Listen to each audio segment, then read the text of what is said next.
Ladies and gentlemen, this is Joe's Classic Video Games, back with another cool pinball repair video for you today. We have been working on this Bally 1971 4 million BC pinball machine. And we've done a few videos already, so where have you been if you haven't been watching? We did one when we got it in. A customer brought it to us. It's been having some issues. He wanted us to go through it and get her doing its thing. So we did one when we got it in, just kind of showing the condition it was in when we got it, taking it all apart and showing you everything. And then we did a video where we worked on the bottom mechanism board and we cleaned all of that up and adjusted everything and tinkered with everything and all of that. Tried to figure out how everything works. Seems like everything's cool. And then we did another one of the back box. Same thing. Messed with all of the score reels. There's 4 stepper units back there. Messed with all of that stuff. The points relays. There are a couple of the things looked like they had burnt up, but we fixed it, or we checked it, and everything was cool. And now, whenever we start it, everything resets, everything's cool. But you can't play it because there's no playfield in it. So we looked, and I couldn't remember. My memory's a little fuzzy sometimes. But the guy did bring us the playfield. So I've got the playfield in the back. We're going to work on it today. So we'll slide it up in the machine. And we'll work on the bottom of it, which I think is where all of the problems are going to be. So we'll see what we run into. So right here at the beginning of the video, since you're so interested already, give us a thumbs up for taking the trouble to film it for you. We'd appreciate that. Let me go grab the playfield, and I'll slide it in the cabinet to where we can look at the bottom of it and start working through it. Got her all put up in there. We looked at this on the first video. There has been a little bit of hackery, minor hackery. One of these wires has been taken loose from these 3 relays. Then a new wire was put in, and it runs up here to the ramp bird relay. So I don't know what that's all about, but I'll bet you we're going to figure it out. Stay tuned. And then also the flippers, pretty filthy. Look like they're going to need a little bit of work. And then everything just needs cleaned like usual. We have a couple relays that have looked like they've locked on at some point and charred the paper around them. So we need to test those just to make sure that the coils are still good. And that was all of the obvious stuff that I saw. So that's basically our issues that we need to take care of. So we're just going to systematically work through it, write down everything that is an issue. Now the original problem that the thing had was that when you start playing it, the 10-point relay locks on, or you get 10 points for no reason, and this left thumper bumper fires and then releases, and you get 10 points for no reason. So there's something going on with that. And if you look, the paper is a little charred on that too. Sometimes that'll give you an idea of issues that the games have had. We were talking about in the previous video, though, just because the thing is burnt a little bit doesn't necessarily mean you have to replace it. It just means that it's either locked on at some point or it's gotten hot, basically. Just because it got hot doesn't mean that it's necessarily bad. And typically, the coils don't typically wear out. Like, they don't have like a shelf life or a certain number of hours, and then they get worse and worse and worse. It doesn't really work like that. They either work or they don't work. So you could always make the argument, if it's been, like this one here looks pretty toasty. You could always make the argument that having one that looks like that would be better than having one that looks like that. But functionally, usually they're still both working exactly the same. So. But we're gonna work through it and just see what's going on. So the very first thing that I'm going to do, I'm going to go ahead and turn the machine off so that we don't plug and unplug things while it's plugged in. But the first thing I'm going to do is clean up these Jones plugs like we do on everything. Basically, you just want to get these more shiny. They're just a little oxidized, which can prevent them from making good contact electrically with the female side of the plug. Plugs in down there. And one thing that I've talked about before on these, whenever you plug these in, the playfield, you need to watch where that loop hangs under the playfield. if you let it curl around where it's hanging on those back couple relays over there, those relays won't work right because you've got the wire sitting on top of them, sticking them open or closed or whatever. So if you're having weird problems with your machine, you can't figure it out, look through the coin door and see if that wire is hanging down and touching some of the relays or even a stepper unit and keeping it from working right. Sometimes there's a little hook in the back of the cabinet on the back wall that you're supposed to run the wires through to keep it away from that. And sometimes you can twist them. Like if I put these in like this, right? It's one thing, but if I twist it around a couple times and put it in, see how it's hanging in a completely different spot now? So sometimes the way you plug them in changes how the wire hangs. But let me clean those first. I'm just going to use some light sandpaper, really minor grit stuff. Don't use anything crazy. And shine those up a little bit. Hopefully they'll conduct the electricity a little better after that. And then we'll pop them in, of course, with the machine turned off. Okay, folks, so those are much shinier now. Much better. Okay, so got that out of the way. Let's address this thing first, because I'm to the point now where I'm going to clean those. Let me even see what these are. It says red Thumper Bumper Light, green Thumper Bumper Light, blue Thumper Bumper Light, red Thumper Bumper, green Thumper Bumper, blue Thumper Bumper. Okay, and this Thumper Bumper. Let's see which one that is. That appears to be the blue one if they've got the tops on it right. Well, we could probably tell.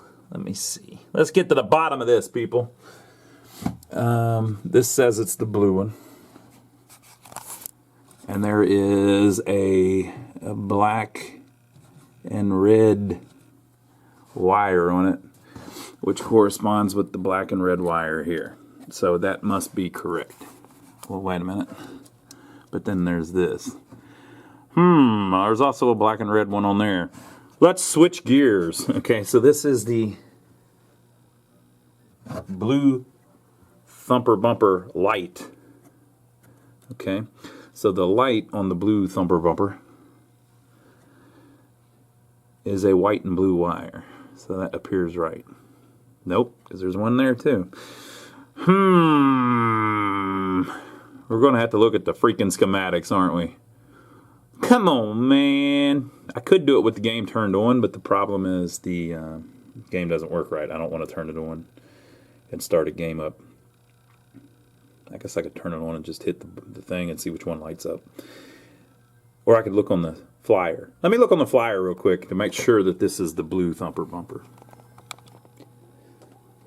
That's a little trick you can do sometimes if you get to a weird spot like that. Yeah, it is. This is how they are on the original flyer. So the blue Thumper Bumper, since they're going out of their way to tell you what color each one is, it must be important. And the blue one is the left one, which is the one that's locking on when it comes on. So we get some kind of issue with the blue Thumper Bumper. But first I'm going to try to figure out what that wire is that they've replaced and why they would do that. So let's go back to the machine. Now this is a strange issue that's happening. When you start the game, the blue Thumper Bumper pops in, but it releases. If it just locked on, well, that could be because the switch is stuck or something like that, but it doesn't. It locks and releases.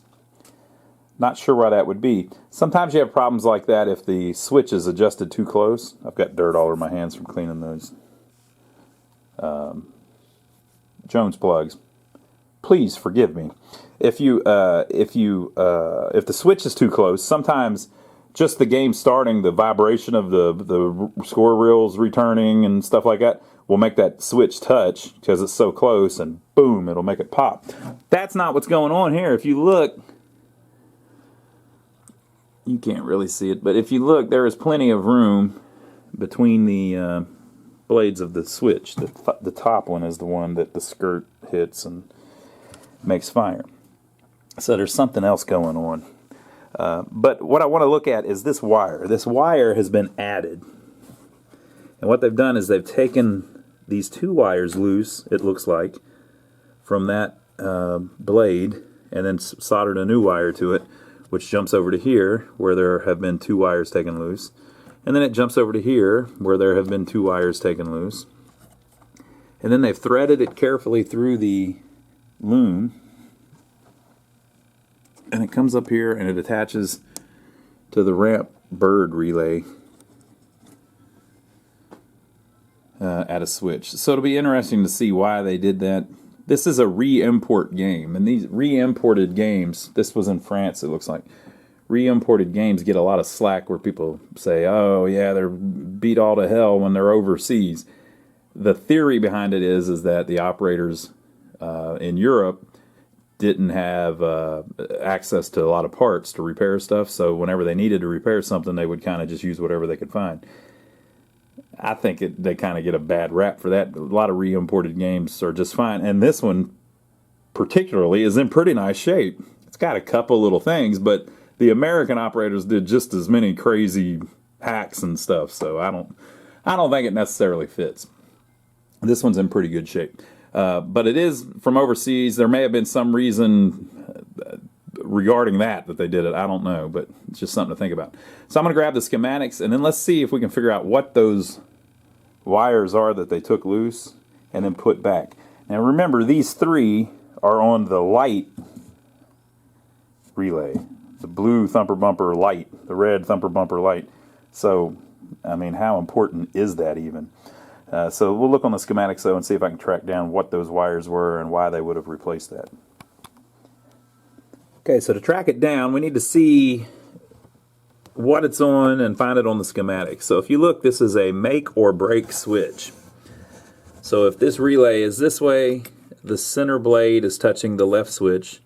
If the relay pulls in, now the center blade is touching the right switch. So if it's one way, their wire is touching a white and blue wire. If it's the other way, it's touching our new wire that used to be a gray wire. And all three of them are exactly the same. Okay? So if we look on the schematics, we should be able to find the make or break switch. Where will it be? Where will it be? Let me look.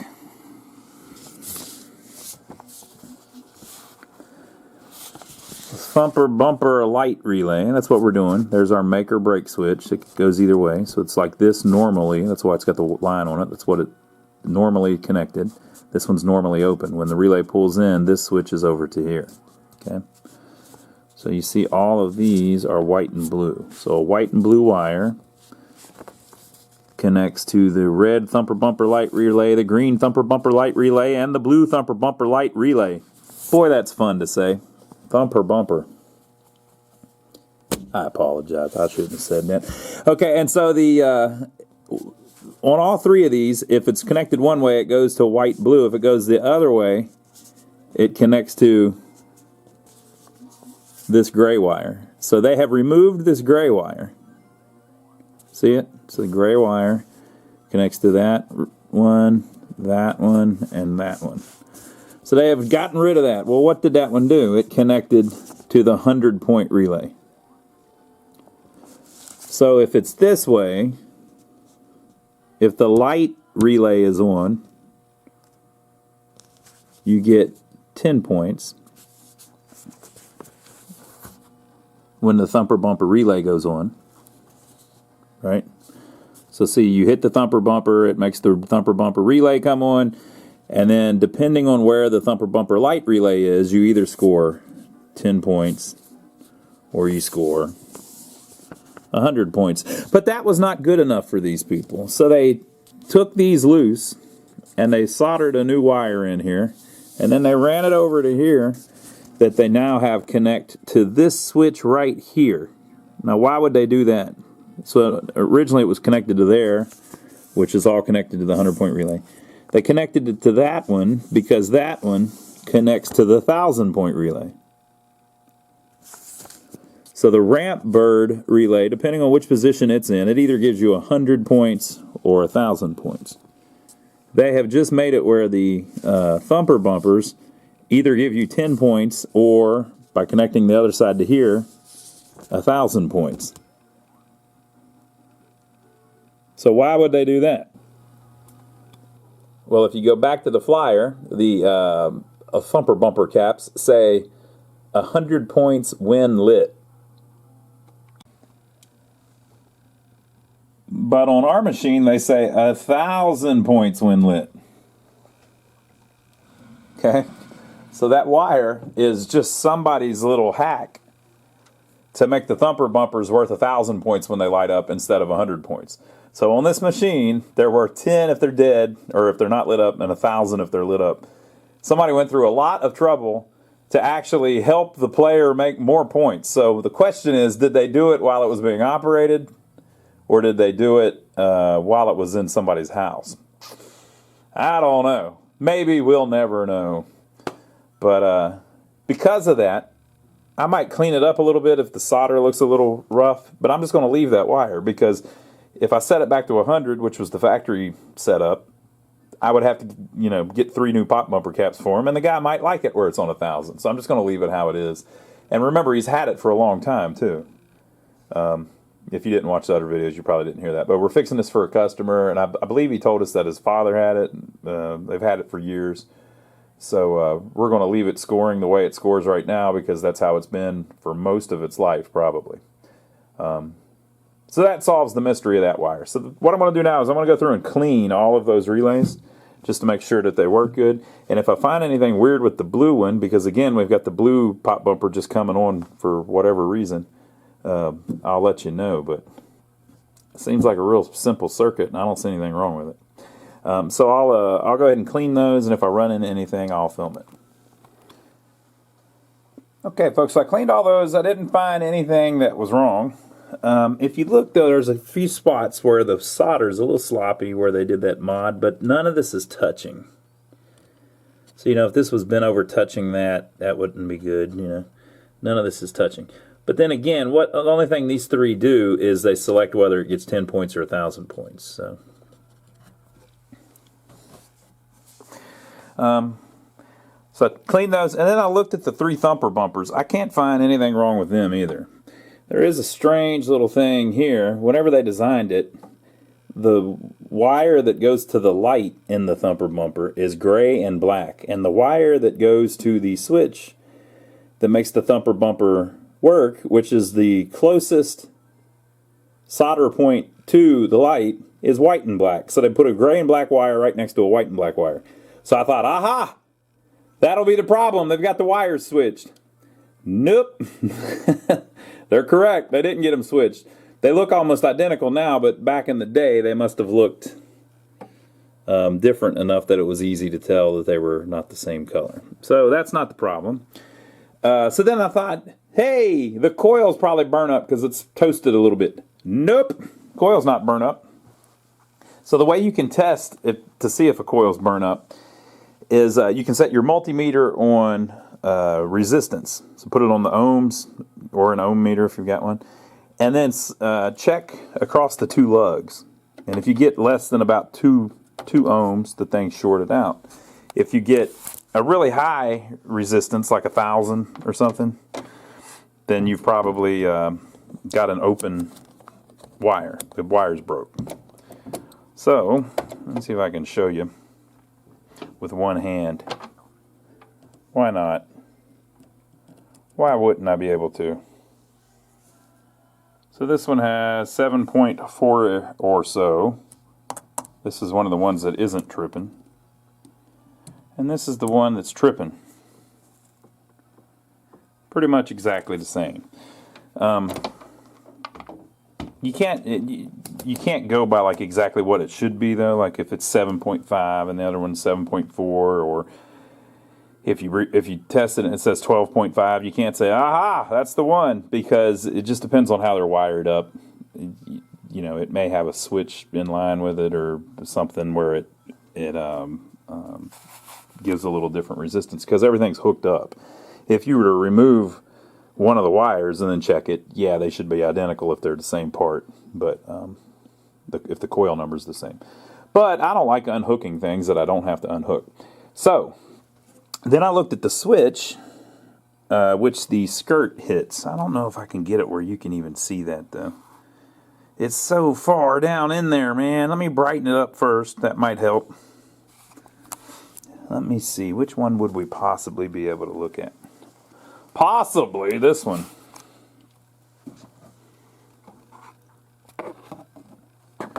Okay, so you can't see it with the thing, but if you look at this switch from the side, there is a little gap in it. I might be able to. Let me try zooming in. My camera doesn't like to zoom, but we're getting there. We're going in there. Here we come. We're coming right up on the switch. Now I have to try to hold it steady. Aha, see it? See the little gap between the blades? So, when I hit the skirt, it makes them touch. Okay? So I checked that all out, and guess what? No problem at all. Everything was fine. So that wasn't it. So we're shooting blanks here, people. There's nothing wrong with it. But you saw what it did in the previous video. You turn the thing on, and it immediately thumps. So I don't know. So then I looked on the schematics. Well, maybe there's a different way to make the thumper bumper thump. Did the camera just trip, or was it just my little video? Man, on the viewfinder it was tripping. Hopefully it didn't just trip. So I thought, well, let's look on the schematics and see what makes the thumper bumper thump. So the actual coil on the thumper bumper. Look, people, that's the only way to explain it. I have to call it the thumper bumper, all right? I mean, I guess I could cut back on how many times I say thumper bumper, but if I'm talking about the thumper bumper, I have to say thumper bumper.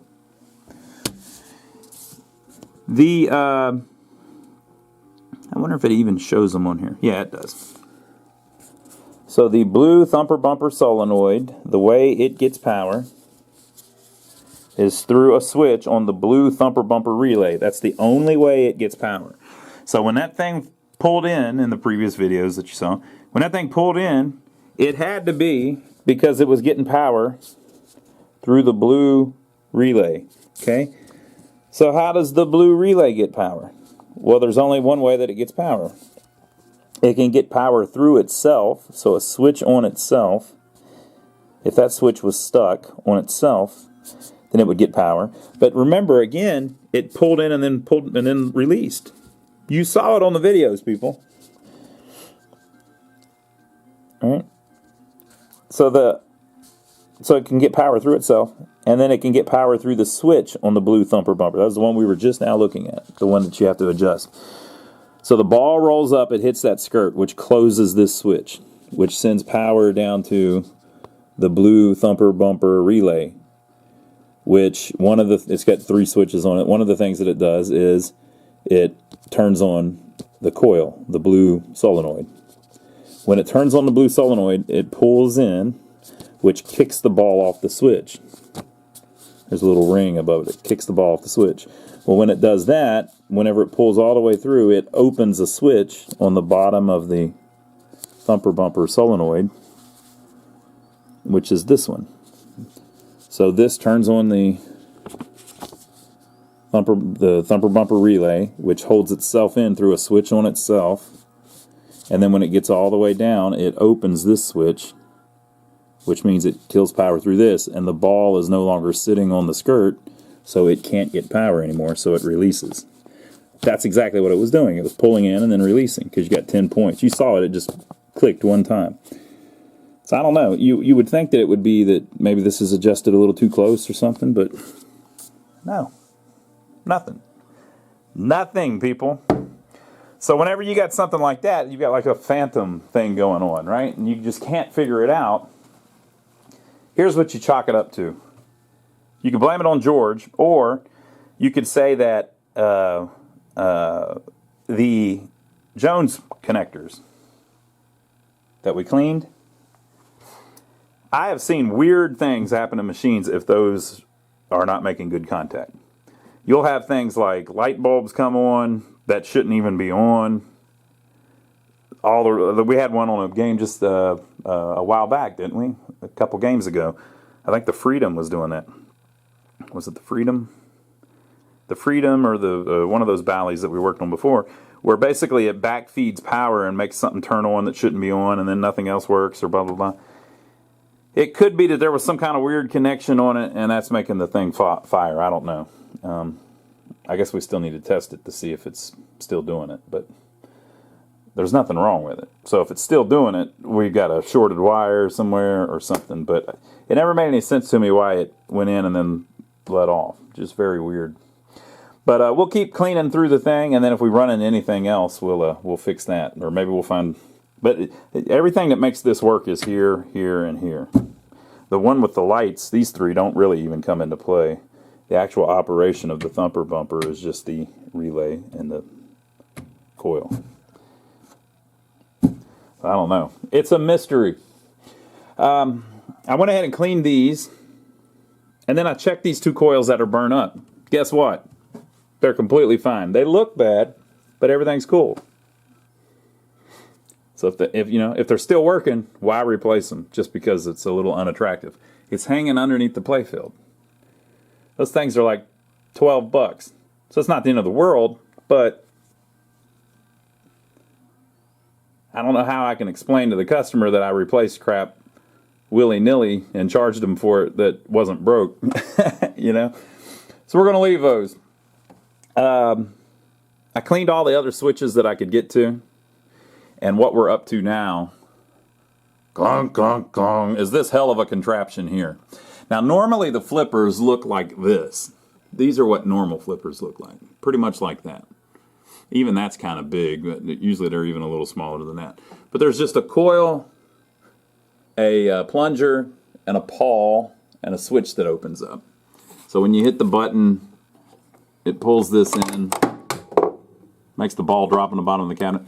It pulls that in, makes the pawl spin around. On the top of the playfield, the flipper's on it, and it opens this switch when it goes all the way in. Okay. Now on these, you've got that same thing going on.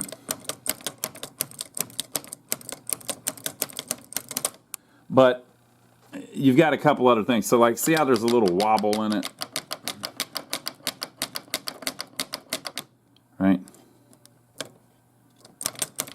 So that's going to cut down on your flipping ability. Also, they're the little 2-inch stunners, so they're not as strong anyway. You've got dirt and crap all over everything, which may just be that it's dirty, or it may be that the stuff needs replaced.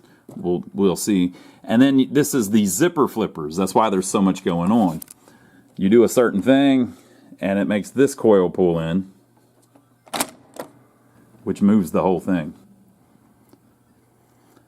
So it's this incredible contraption with lots of moving parts and lots of space here. So we're going to slowly clean through that and just see if we can get it looking better. And I'm going to check every little part to see if anything's worn out and needs replaced, or if we can get away with it the way that it is. So I'll start cleaning that up a little bit, and we'll see what we run into.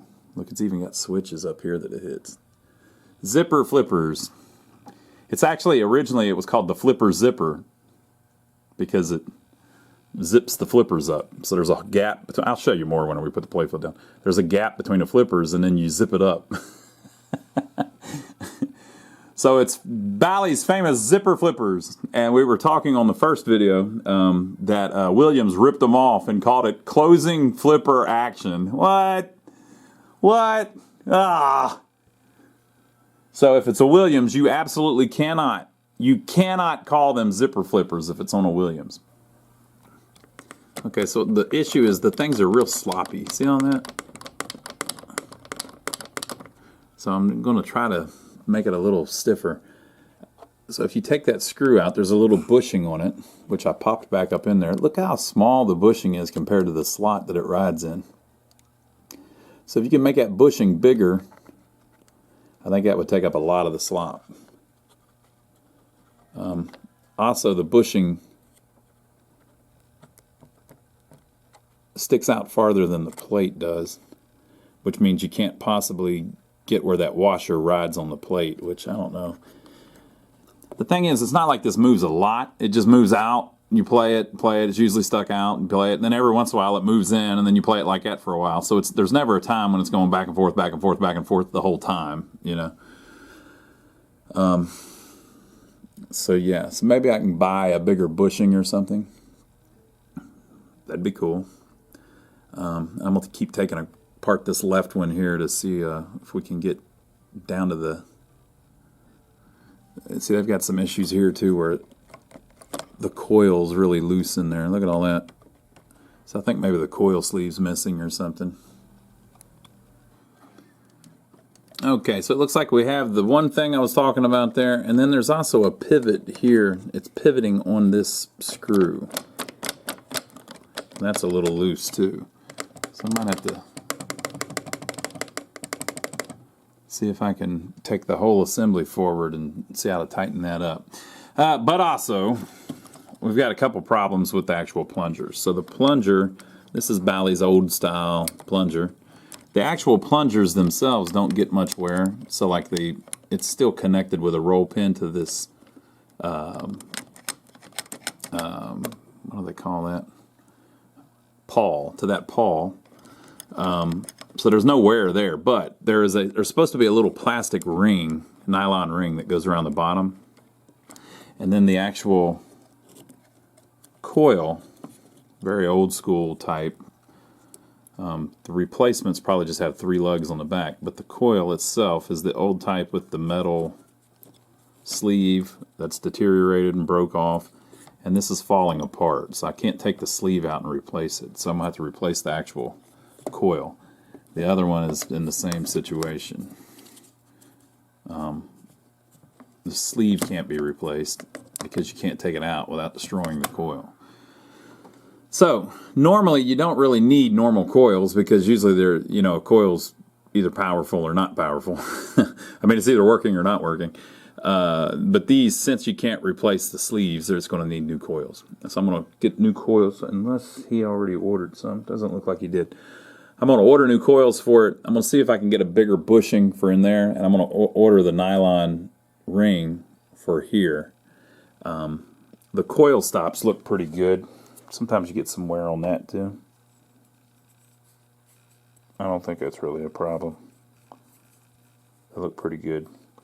And the holes that hold the coil stop are not all wallowed out or anything, so that looks pretty good. So need to try to tighten these screws, one on each side. Need a little bit bigger bushing for in there. Need our nylons back, and need 2 new flipper coils. So I'll order that stuff, and then I'll wait for it. But you won't have to wait for it because I'll just edit it right into this video. So I took the flipper bats out and laid this all down. This is the screw. You can tighten it a little bit, but there's always going to be a little bit of slop in it. All right, so that holds it, and that screw there holds it. Now there's a spacer between this and this, but it's necessary because if you have metal on metal, you know, it's not going to be able to move. And then there's a spacer under the washer, and then on the other side there's a kept nut. So you can't get it perfectly where it never moves because it has to be able to slide. But I tightened them up as best I could. I still got a little bit of slop in them though. This bushing is broke too, so I have to replace it. But that's about all I can do. So I'm going to clean it up, put it back together, and then install our new coils on it. Alright, so I swapped out the 2 coils. One of them, this one, believe it or not, was still testing as if it worked. This one was the one on the right side. And this smaller coil here is burnt slap up. It's open. So I would imagine that what was probably happening was you could flip, but as soon, well, no, they had the end of stroke switch adjusted so that it never opened. So it was always full power. So it may have been really strong, actually. You know, it probably would have just buzzed a lot if you held the button in. The left one was falling apart, but it appeared that both of the coils were still fine. So I put them in. I put the little nylon rings around the end of the plungers, right? I tightened up those screws like I was talking about to try to get rid of the sloppiness, and then put it all back together. So this is what she looks like.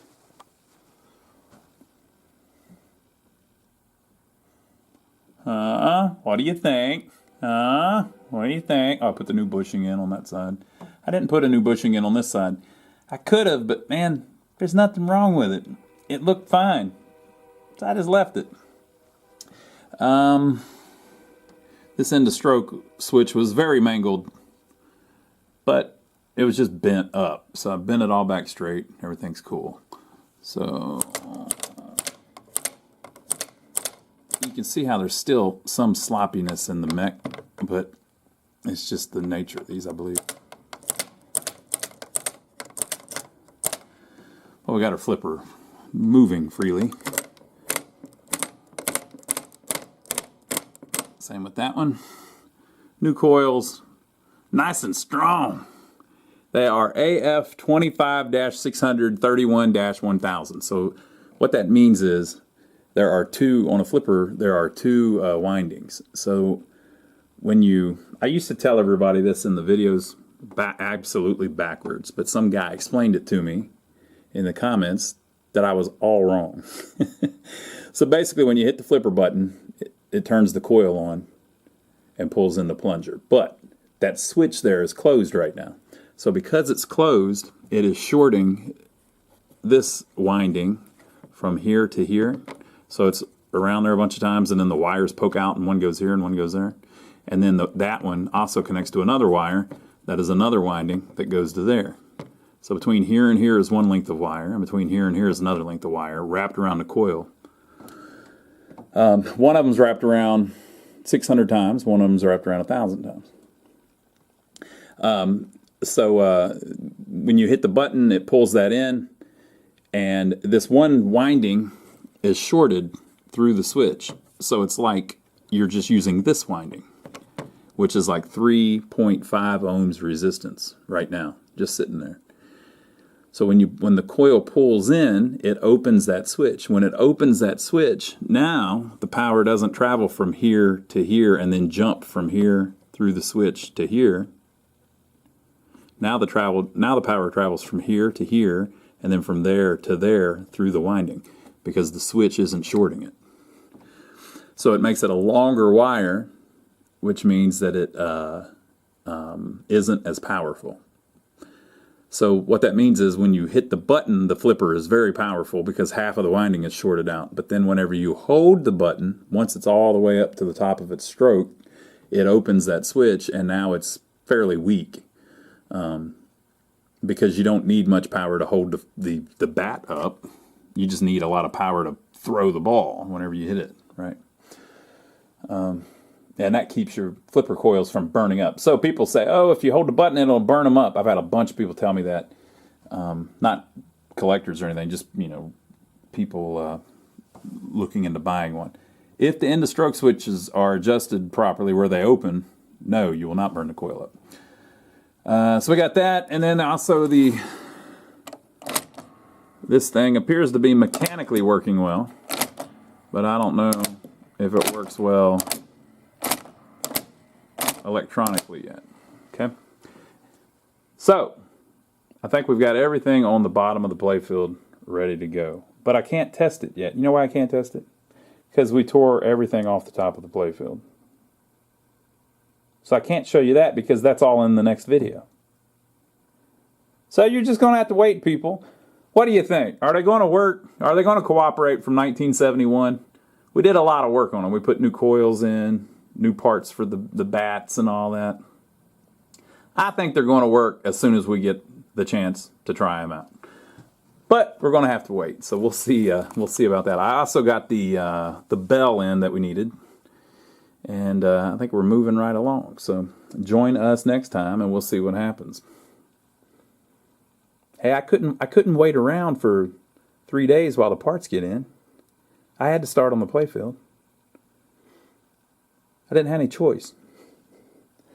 All right, so leave your comments below. Give us a thumbs up for taking the trouble to film it for you.